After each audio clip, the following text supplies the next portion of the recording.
La question 13. On considère la suite UN définie par UN est égal à 1 sur 1 plus 1 jusqu'à 1 sur 2n. Donc la limite de la suite UN. La question 14. Soit G la fonction sur 0 plus l'infini. Définie par G de x est égal à ln de x sur x plus 1 moins ln de x sur x plus 1 plus 1. Avec x supérieur à 0. Et on a G de 0 est égal à A qui appartient à R. Pour que G soit continu sur 0 plus 1, donc il est la valeur de A qui est égale à G de 0. La question 15, soit f la fonction dérivable en 0, telle que f de 0 elle est égale à 0, et f' de 0 est égal à 2. La valeur de la limite quand x tend vers 0 de f de x qui multiplie f de 2x jusqu'au f de nx sur x à la puissance n.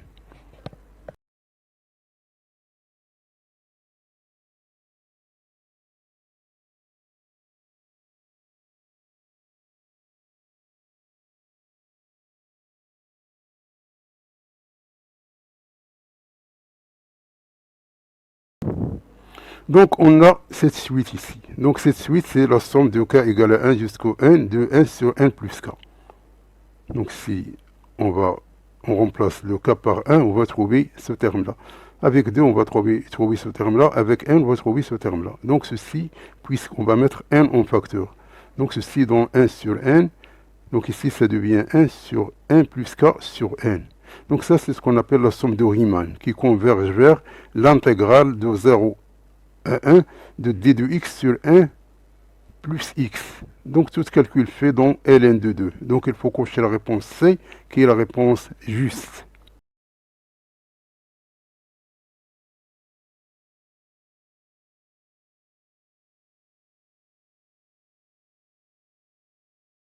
Donc la question 14.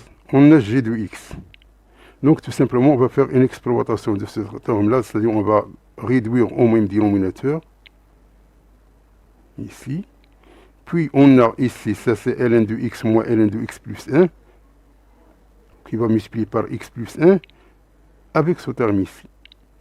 Donc ceci, elle est égal à x ln de x, x ln de x, moins x plus 1 ln de x plus 1, plus x plus 1, car ce terme ici, ln de x avec ln de x, on va le simplifier ici. Puisqu'ici on a x ln de x plus ln de x avec moins ln de x. Donc il s'en va. Donc il reste ce terme ici. Quand x tend vers 0 plus, donc ce terme-là, elle tend vers 0. Ça, elle tend vers 0. Et ça, elle va tomber vers 1. Ça tombe vers 1. Donc, ceci, elle est égal à 1. Donc, g de 0, elle est égal à 1, qui est égal à A. Donc, pour que g de x soit continu en 0, il faut que le A, elle est égal à 1. Donc, il faut cocher la réponse E.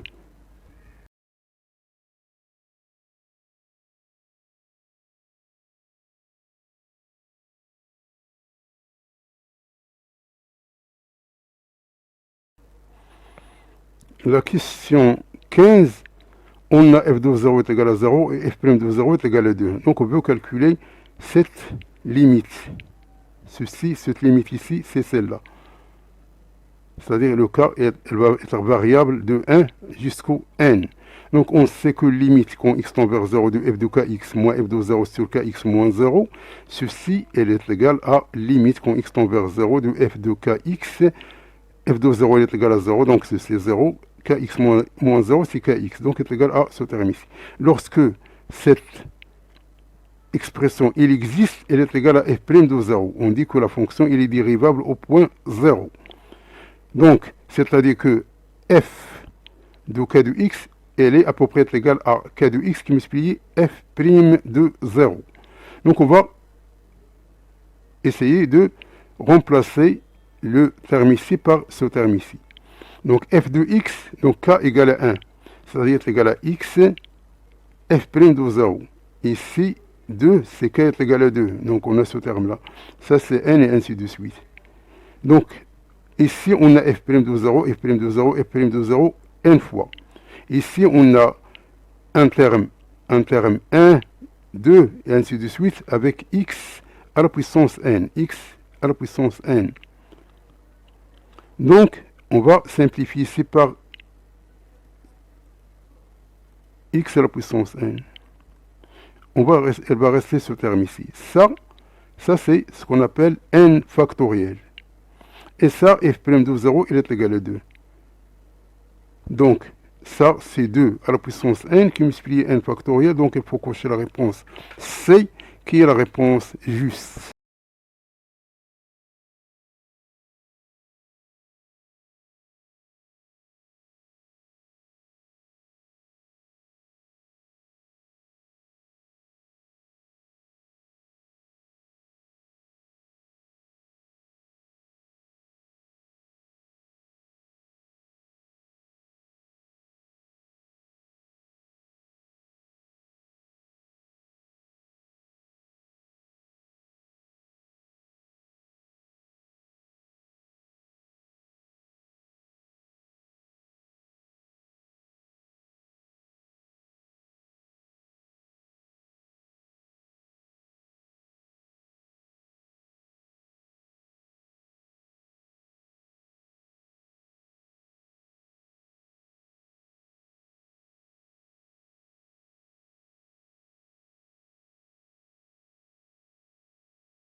La question 16, soit f une fonction dérivable sur R telle que quel que soit x, y appartient à R au carré, on a ce qu'on appelle l'équation fonctionnelle.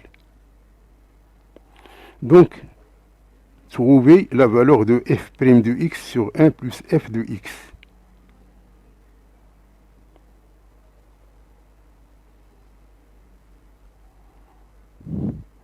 La question 17, soit f de x est égal à une expression ici, et soit c de f, sa courbe représentative. Donc, quelle est l'expression qui est juste parmi toutes les propositions ici? De la même, la question 18, on a une fonction, et on a sa courbe représentative dans un repère orthonormé. Donc, la courbe c de g, c'est-à-dire la courbe de la fonction g, admet un point d'inflexion d'abscisse. Donc, l'abscisse du point d'inflexion de la courbe CG.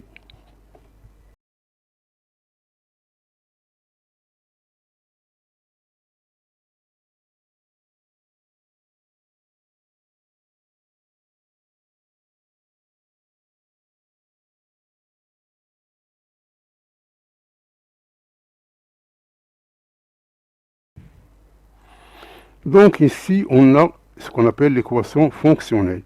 Donc ça, pour trouver l'expression, on commence toujours par ce qu'on appelle l'analyse synthèse. Donc, on va essayer de poser x égale à y égale à 0, ici. Donc, lorsqu'on remplace x et y par 0, on va trouver cette expression ici. Donc, ceci donne ce terme ici, c'est-à-dire ce terme égal à 0 ou bien ce terme égal à 0.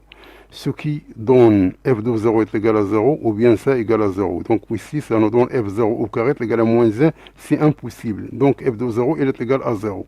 Donc la fonction à chercher, au point 0, elle est égale à 0, c'est-à-dire qu'elle s'annule au point 0. Si on remplace y par moins x, ici, on aura ce terme-là, ça c'est f de 0. On aura ici f de x, f de moins x. Et on aura ici f de x plus f de moins x.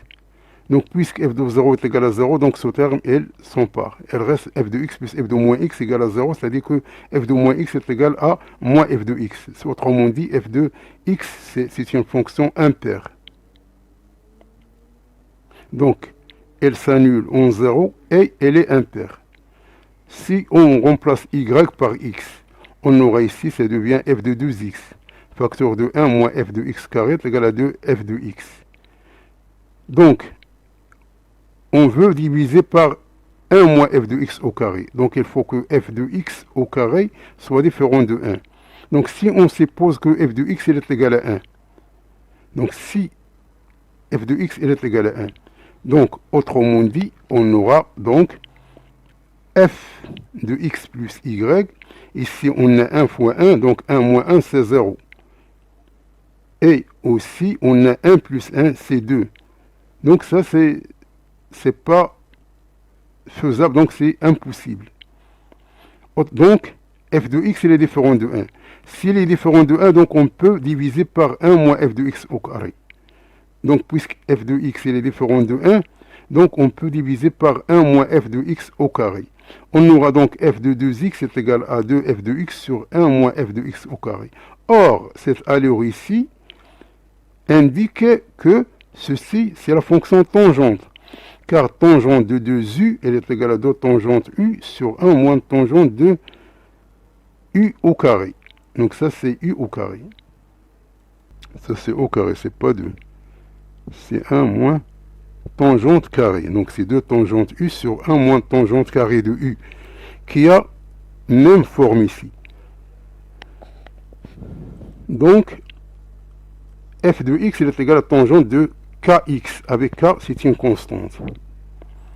Donc, f', donc c'est f de x est égal à tangente de kx, donc f' de x est égal à k, facteur de 1 plus tangente carrée de kx. C'est-à-dire, est égal à k, ça c'est f de x, donc on va la remplacer ici.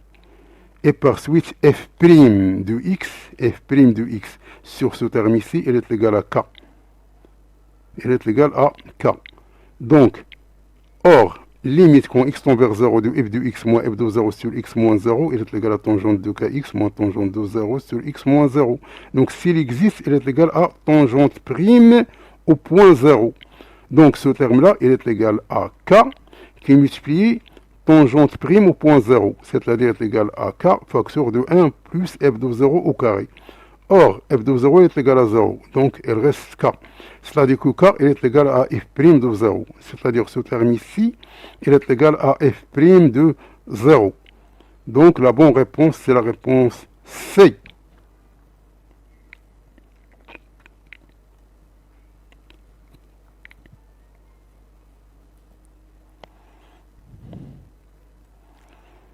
La question 17. La question 17, on a la fonction f de x est égale à cette expression ici. On va la dériver. Donc si on dérive, on va trouver donc est égal à ce terme ici. Donc on x est égal à 0 à gauche. On va le remplacer ici. Donc f' de 0, elle est égale à moins l'infini. Donc le taux d'accroissement, puisque f' de 0, c'est un taux de croissance, c'est-à-dire c'est la limite quand x tend vers 0 moins de f de x moins f de 0 sur x moins 0. Ça nous donne f' de 0 ou bien f' au point 0. Donc il est égal à moins l'infini, donc ceci il est égal à moins l'infini. Donc si il est égal à moins l'infini, donc ça c'est ce qu'on appelle une demi-tangente verticale au point A de coordonnées 0, 1 qui est dirigée vers le bas, puisqu'elle part vers moins l'infini. Donc ici, puisqu'on a A de coordonnées 0, donc pour trouver l'ordonnée, donc c'est f de 0, on va trouver qu'il est égal à 1. Donc au point A de coordonnées 0, 1, on a une demi-tangente verticale dirigée vers le bas. Donc il faut cocher la réponse D, qui est la réponse juste.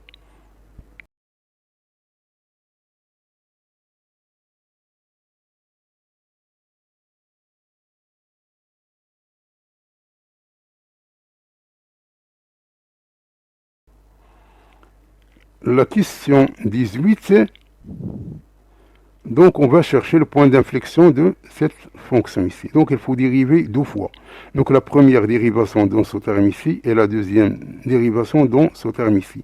Donc on va trouver la valeur de x pour laquelle g seconde de x est égal à 0. Donc g seconde de x est égal à 0 et elle, la fonction doit, c'est-à-dire changer de signe. Donc, ceci va nous donner ce terme est égal à 0. Donc, tout calcul fait nous donne cette équation ici. Donc, on va poser t est égal à x carré. On va avoir une équation de second degré en t. On va chercher la valeur, on va trouver t1 et t2. Donc, ça, c'est un terme négatif. Ça, c'est un terme positif. Donc, puisque x carré elle est égal à t, donc, on va prendre tout simplement 2 plus racine de 5 sur 2. Donc x carré est égal à ce terme-là, donc x est égal à plus ou moins racine de ce terme ici. Donc tout calcul fait nous donne ce terme ici, donc puisque la valeur donnée c'est tout simplement 1, ça, il n'y a pas de valeur négative, donc la bonne réponse c'est la réponse B.